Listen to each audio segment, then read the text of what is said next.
Di tengah perang yang telah berlangsung antara Rusia dengan Ukraina yang didukung Amerika Serikat dan beberapa negara aliansi militer NATO, kini membuat ketegangan di wilayah Asia Eropa kian semakin meningkat. Hal itu terlihat ketika Amerika Serikat dan negara-negara aliansi NATO memberikan dukungan penuh pada Ukraina untuk menghadapi Rusia yang kini tengah bergerak masuk dan menguasai sebagian wilayah Ukraina. Misalkan seperti memberikan bantuan ekonomi dan hingga bantuan berbagai jenis alutsista militer terhadap Ukraina dengan mengizinkan Ukraina untuk menggunakan rudal balistik jarak jauh untuk menyerang Rusia. Selain itu, dari segi geopolitik, Amerika Serikat dan sekutu baratnya juga selalu memberikan akses penuh terhadap Ukraina, sehingga membuat situasi antara Amerika Serikat dan NATO dengan Rusia semakin meningkat. Bahkan di tengah meningkatnya dukungan Amerika Serikat dan beberapa negara sekutu NATO, Rusia telah berulang kali mengatakan bahwa NATO siap menghadapi konfrontasi dengan Moskow. Hal senada pun disampaikan oleh juru bicara Kremlin, Dmitry Peskov, yang mengatakan jika NATO bersifat agresif dan perluasan aliansi lebih lanjut tidak akan membawa keamanan yang lebih besar ke Eropa.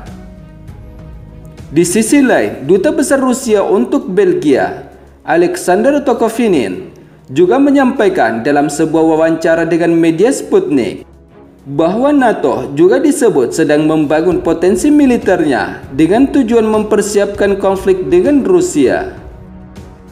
Selain itu, Alexander Tokovinin juga menanggapi tentang pembangunan produksi pertahanan, mempromosikan industri militer negara-negara NATO di Eropa, dan meningkatkan penguatan militer, serta mengintensifkan manuver. Semua ini dilakukan dengan tujuan mempersiapkan konflik dengan Rusia. Sementara di sisi lain, salah satu yang juga kini menjadi perhatian dan kekhawatiran dunia, yaitu ketika Alexander Tokovinin menyampaikan 3 poin permusuhan NATO dan Rusia tidak akan berakhir. Salah satu dari ketiga pernyataan tersebut yaitu pembicaraan damai tidak ada dalam agenda NATO. Masalah penyelesaian damai konflik Ukraina tidak secara resmi dan dalam agenda NATO, sehingga Duta Besar Rusia untuk Belgia, Alexander Tokovinin, mengatakan dalam sebuah wawancara dengan media Sputnik bahwa jika Rusia berbicara tentang posisi resmi aliansi Atlantik Utara, maka hingga sejauh ini Moskow tidak melihat adanya agenda damai dari negara-negara aliansi NATO. Selain itu, Alexander Tokovinin juga mengatakan bahwa NATO saat ini berfokus pada peningkatan bantuan militer ke Ukraina, dan hingga kini lingkaran penguasa di Eropa sedang menunggu sinyal dari pemerintahan Donald Trump yang akan datang untuk membangun kebijakan mereka lebih lanjut tentang Ukraina. Pada pertemuan terakhir Menteri Pertahanan dan Menteri Luar Negeri aliansi tersebut, topik-topik seperti mengakhiri konflik atau pembicaraan damai tidak ada dalam sebuah agenda, ujar diplomat Rusia tersebut.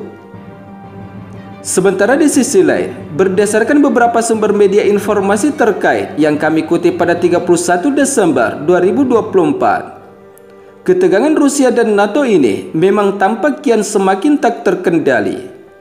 Hal itu sebagaimana yang telah disampaikan oleh Sekjen NATO pada 13 Desember, bahwa Rusia telah mempersiapkan diri untuk konfrontasi jangka panjang dengan Ukraina dan negara aliansi NATO. Sekjen NATO, Mark Rutte, juga mengungkapkan bahwa mereka belum siap menghadapi apa yang akan terjadi dalam 4 hingga 5 tahun ke depan, seraya menambahkan bahwa sudah saatnya beralih ke pola pikir masa perang dan meningkatkan produksi pertahanan serta pengeluaran pertahanan NATO.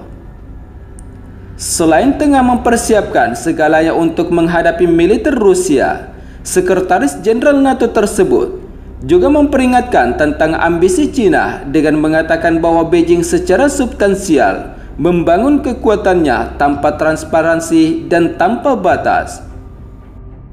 Sementara di sisi lain, dukungan negara aliansi NATO terhadap Ukraina pasca Amerika Serikat, Inggris, dan Prancis mengizinkan Ukraina menggunakan rudal balistik jarak jauh mereka.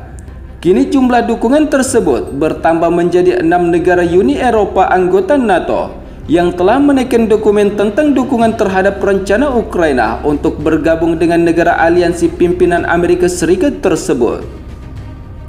Dalam dokumen tersebut, mereka berjanji untuk mendukung persyaratan perdamaian dari Presiden Ukraina Volodymyr Zelensky yang ditawarkan kepada Rusia.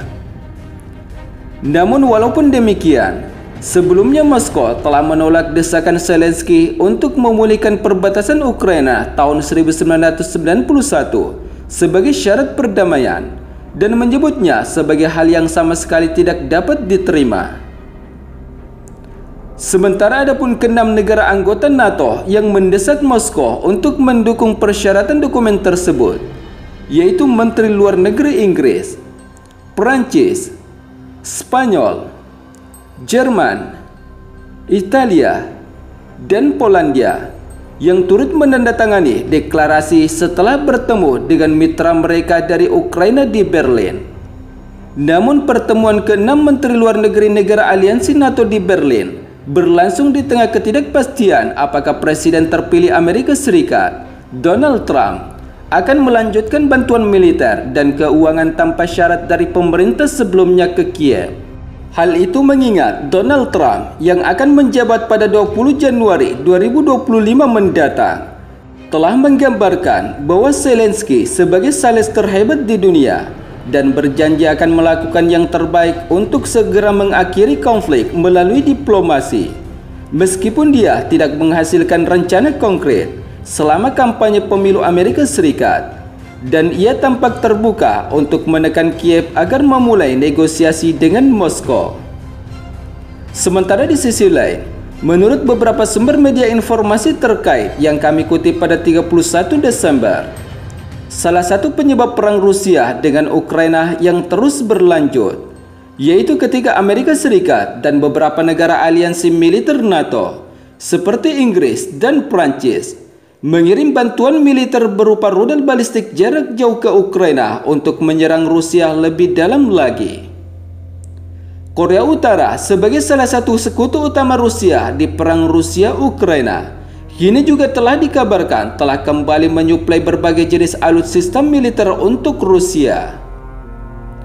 Informasi itu disampaikan oleh Korea Selatan bahwa menurut penilaian menyeluruh dari berbagai intelijen, menunjukkan bahwa Korea Utara sedang bersiap untuk merotasi atau menambah penempatan pasukan di Rusia, serta tengah menyuplai peluncur roket 240 mm dan artileri self-propellant 170 mm, ujar Kepala Staf Gabungan GCC Korea Selatan.